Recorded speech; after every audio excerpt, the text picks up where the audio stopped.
ನಮ್ಮ ಕಾಂಗ್ರೆಸ್ನವರು ಯಾವುದೋ ಹಣದ ಬಲದಿಂದ, ಹೆಂಡದ ಬಲದಿಂದ, ತೋಳು ಬಲದಿಂದ, ಅಧಿಕಾರ ಬಲದಿಂದ, ಜಾತಿಯ ವಿಶ್ವೀಜ ಬಿತ್ತಿ ಅಧಿಕಾರದಲ್ಲಿ ಬರ್ತೇವೆ ಅನ್ನೋ ಭ್ರಮೆನಲ್ಲಿ ಇದ್ರೆ ಅದು ತಿರುಕನ ಕನಸು ಅಂತ ನಾನು ಹೇಳಕ್ಕೆ ಇಚ್ಛೆ ಪಡ್ತೇನೆ. ಯಾರಿದ್ದಾರೆ ನಿಮ್ ಜೊತೆಗೆ? ಕರ್ನಾಟಕ ರಾಜ್ಯದ ಮುಖ್ಯಮಂತ್ರಿ, ಉಪಮುಖ್ಯಮಂತ್ರಿ ಕೇಳಕ್ಕೆ ಇಚ್ಛೆ ಪಡ್ತೇನೆ. ಇವತ್ತು ಯಾರಿದ್ದಾರೆ ನಿಮ್ ಜೊತೆಗೆ? ಯಾರು ನಿಮ್ಮ ಮುಂದಿನ ಪ್ರಧಾನಿ ಅಭ್ಯರ್ಥಿ? ಹೆಸರು ಹೇಳ್ತೀರೇನು? ಯಾವುದೇ ಹೆಸರು ನಿಮ್ ಕಣ್ಣು ಮುಂದೆ ಇಲ್ಲ. ಇದು ಕಾಂಗ್ರೆಸ್ ಪಕ್ಷದ ದಯನೀಯ ಸ್ಥಿತಿ. ಇದನ್ನು ನೀವೆಲ್ಲ ಅರ್ಥ ಮಾಡ್ಕೊಂಡಿದ್ದೀರ ನಾನು ತಿಳ್ಕೊಂಡಿದ್ದೇನೆ ಬಂಧುಗಳು. ನಾನು ನಿಮ್ಮಲ್ಲಿ ಕೈ ಜೋಡಿಸಿ ಪ್ರಾರ್ಥನೆ ಮಾಡ್ತೇನೆ. ಶ್ರೀರಾಮುಲು ಅವರು ಕಣ್ಣೀರಾಕಿ ಅವ್ರು ಹೇಳಿದಂತ ಮಾತುಗಳು ನೀವೆಲ್ಲ, ಜನಾರ್ದನ್ ರೆಡ್ಡಿ ಅವರು, ಶ್ರೀಮತಿಯವರು ಸಹ ಮಾತನಾಡಿದನ್ನ ತಾವೆಲ್ಲ ಕೇಳಿದ್ದೀರ. ಎಲ್ಲರ ಭಾವನೆ ಒಂದೇ ಒಂದು, ಈ ಬಾರಿ 2 ಲಕ್ಷಕ್ಕೂ ಹೆಚ್ಚಿನ ಹಂತದಲ್ಲಿ ಶ್ರೀರಾಮುಲು ಗೆಲ್ಲಬೇಕು ಅನ್ನುವಂಥದ್ದು.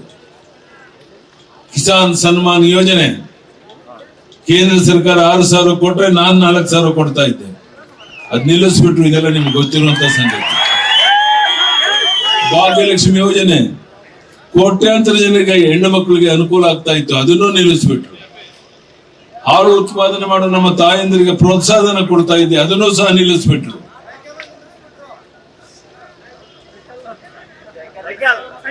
ಹೀಗೆ ಈ ಸರ್ಕಾರ ಬಂದ ಮೇಲೆ ಹಣಕಾಸಿನ ಪರಿಸ್ಥಿತಿ ಸಂಪೂರ್ಣ ಹದಗೆಟ್ಟು ದಿವಾಳಿಯಾಗಿ ಯಾವುದೇ ಅಭಿವೃದ್ಧಿ ಕಾರ್ಯಗಳು ನಡೀತಾ ಇಲ್ಲ. ನೀವು ರಾಜ್ಯದ ಉದ್ದಗಲಿಗೆ ಹೋಗಿ ಬನ್ನಿ, ಎಲ್ಲಾದ್ರೂ 2 ಕಿಲೋಮೀಟರ್ ರಸ್ತೆ ಆಗ್ತಿರೋದು ನೋಡಿದಿರೇನು?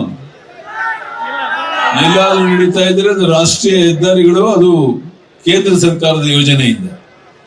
ಹೀಗೆ ಈ ಸರ್ಕಾರ ಅಭಿವೃದ್ಧಿ ಮಾಡಕ್ಕಾಗದೇನೆ ದಿವಾಳಿಯಾಗಿ ದೇಶದ ಜನರ ಮುಂದೆ ಅಪರಾಧಿಯಾಗಿ ನಿಲ್ಲುವಂತಹ ಒಂದು ದುಸ್ಥಿತಿ ಬಂದಿರೋದು ನೀವೆಲ್ಲ ಗಮನಿಸಿದ್ದೀರಾ. ಉರಿ ಬಿಸಿನಲ್ಲಿ ತಾವು ಕುಂತಿದ್ದೀರಾ. ನಾನು ಮತ್ತೊಮ್ಮೆ ನಿಮ್ಮಲ್ಲಿ ಕೈ ಜೋಡಿಸಿ ಪ್ರಾರ್ಥನೆಯನ್ನು ಮಾಡ್ತೇನೆ. ನಮ್ಮ ಶ್ರೀರಾಮುಲು ಲೋಕಸಭೆಗೆ ಹೋದರೆ ಯಾವ ರೀತಿ ಒಂದು ಅಭಿವೃದ್ಧಿ ಕಾರ್ಯ ಈ ಜಿಲ್ಲೆನಲ್ಲಿ ಆಗುತ್ತೆ ಅನ್ನೋದನ್ನು ನಾನು ಶಬ್ದಗಳಲ್ಲಿ ಹೇಳುವಂತ ಅಗತ್ಯ ಇಲ್ಲ.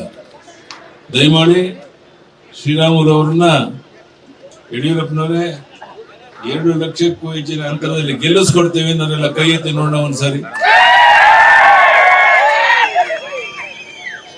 ಇವತ್ತು ರಾಜ್ಯಾದ್ಯಂತ ಎಸ್ಟಿ ಕಾಲುಗಳಲ್ಲಿ ಸಿಮೆಂಟ್ ರಸ್ತೆಯನ್ನ ಮಾಡಿದೆ ನಾನು. ಅಯೋಧ್ಯೆಯಲ್ಲಿ ವಾಲ್ಮೀಕಿ ವಿಮಾನ ನಿಲ್ದಾಣ ಕೇಂದ್ರ ಸರ್ಕಾರ ಮಾಡಿದೆ. ಮೀಸಲಾತಿಯನ್ನು 3ರಿಂದ 7% ಹೆಚ್ಚು ಮಾಡಿದೆ ನಮ್ಮ ಸರ್ಕಾರ. ನಮ್ಮ ಎಸ್ಟಿ ಸಮಾಜದ ಬಹುದೊಡ್ಡ ನಾಯಕ ರಾಮುಲು ಅವರನ್ನ ವಾಲ್ಮೀಕಿ ಜಯಂತಿ ಸಂದರ್ಭದಲ್ಲಿ ರಾಜ್ಯದಲ್ಲಿ ರಜಾ ಘೋಷಿಸಿದ್ದು ಸಹ ನಾನು. ವಾಲ್ಮೀಕಿ ಭವನಗಳು ರಾಜ್ಯದ ಉದ್ದಗಲಿಗೆ ಘಟಿಸಿದಂತ ಪ್ರಯತ್ನ ನಾವೆಲ್ಲ ಮಾಡಿದ್ದೇವೆ. ಹೀಗೆ 10 ವರ್ಷ ಕೆಲಸವನ್ನು ಮಾಡಿದ್ದೇವೆ.